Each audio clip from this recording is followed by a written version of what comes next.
This is one of the more terrifying stories in medicine that I've seen in a long time, and not a lot of people are talking about it.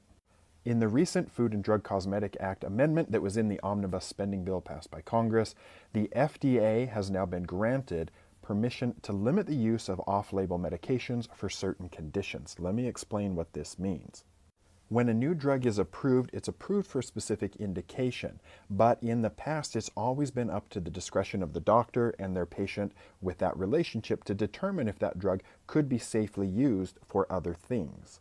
This is what's termed off-label use of a medication, and oftentimes doctors are able to prescribe things that work really well for conditions, and we do it all the time in dermatology where we prescribe a cream that maybe it was approved for dermatitis, but we use it in psoriasis because it works really well. So this would give the FDA power to tell doctors that they can't prescribe certain medications for off-label uses, and this would happen if a pharmaceutical company has a drug that can treat something and they don't want doctors to use alternatives. They want to make the money off of the brand name medication. This isn't happening right now in this situation, but here's a scenario. I could give patients a topical steroid to treat alopecia areata, or hair loss on the scalp. It works well, and in small cases, it's going to be quite effective most of the time.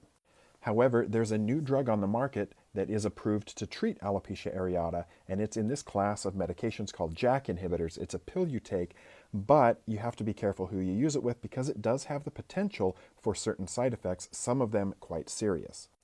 So if the pharmaceutical companies only wanted people to use their drug, they could, through the FDA, say dermatologists are no longer able to prescribe steroids to use for alopecia. They have to use this drug with the potential of a lot more toxicity. This article is in the Wall Street Journal if you want to read the whole thing, but this is concerning. It interferes with the doctor-patient relationship, and you should be concerned about this. Ultimately, this will raise the cost of healthcare. It lines the pockets of insurance and pharmaceutical companies and pharmacy benefit managers and hurts patients, hurts doctors.